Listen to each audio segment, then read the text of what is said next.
पितृपक्ष की पौराणिक कथा एक बार जरूर सुनना। पितृपक्ष की पौराणिक कथा के अनुसार जोगे तथा भोगे दो भाई थे। दोनों अलग अलग रहते थे। जोगे धनी था और भोगे निर्धन। दोनों में परस्पर बड़ा प्रेम था। जोगे की पत्नी को धन का अभिमान था, किंतु भोगे की पत्नी बड़ी सरल हृदय की थी। पितृपक्ष आने पर जोगे की पत्नी ने उससे पितरों का श्राद्ध करने के लिए कहा तो जोगे इसे व्यर्थ का कार्य समझकर टालने की चेष्टा करने लगा। किंतु उसकी पत्नी समझती थी कि यदि ऐसा नहीं करेंगे तो लोग बातें बनाएंगे।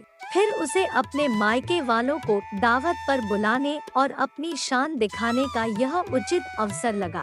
आता वह बोली, आप शायद मेरी परेशानी की वजह से ऐसा कह रहे हैं, किंतु इसमें मुझे कोई परेशानी नहीं होगी। मैं भोगे की पत्नी को बुला लूंगी, दोनों मिलकर सारा काम कर लेंगी।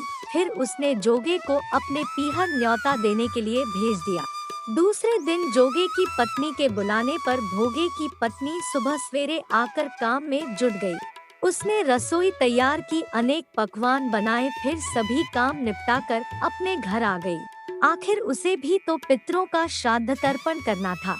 इस अवसर पर जोगे की पत्नी ने उसे नहीं रोका और न वह रुकी। शीघ्र ही दोपहर हो गई। पितर भूमि पर उतरे। जोगे भोगे के पितर पहले जोगे के यहाँ गए तो क्या देखते हैं कि उसके ससुराल वाले वहाँ भोजन पर जुटे हुए हैं। निराश होकर वे भोगे के यहाँ गए। वहाँ क्या था, मात्र पितरों के नाम पर अगियारी दे दी गई थी। पितरों ने उसकी राख चाटी और भूखे ही नदी के तट पर जा पहुँचे। थोड़ी देर में सारे पितर इकट्ठे हो गए और अपने अपने यहाँ के श्राद्धों की बढ़ाई करने लगे। जोगे भोगे के पितरों ने भी अपनी आपबीती सुनाई।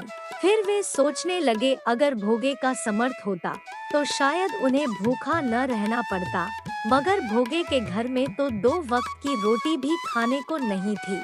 यही सब सोचकर उन्हें भोगे पर दया आ गई।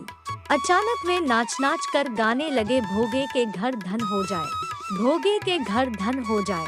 सांझ होने को हुई। भोगे के बच्चों को कुछ भी खाने को नहीं मिला था। उन्होंने माँ से कहा, भूख लगी है।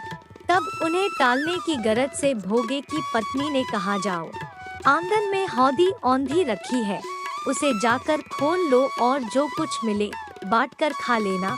बच्चे वहाँ पहुँचे तो क्या देखते हैं कि हौदी मोहरों से भरी पड़ी है। वे दौड़े दौड़े माँ के पास पहुँचे और उसे सारी बातें बताईं। आंगन में आकर भोगे की पत्नी ने यह सब कुछ देखा तो वह भी हैरान रह गई।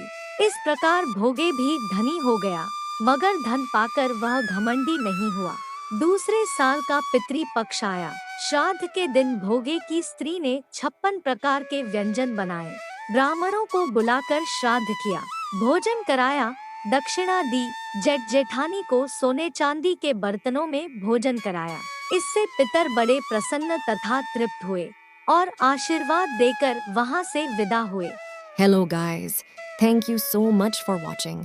आपको स्टोरी कैसी लगी कमेंट करके ज़रूर बताएं और वीडियो को लाइक और चैनल को सब्सक्राइब करना ना भूलें।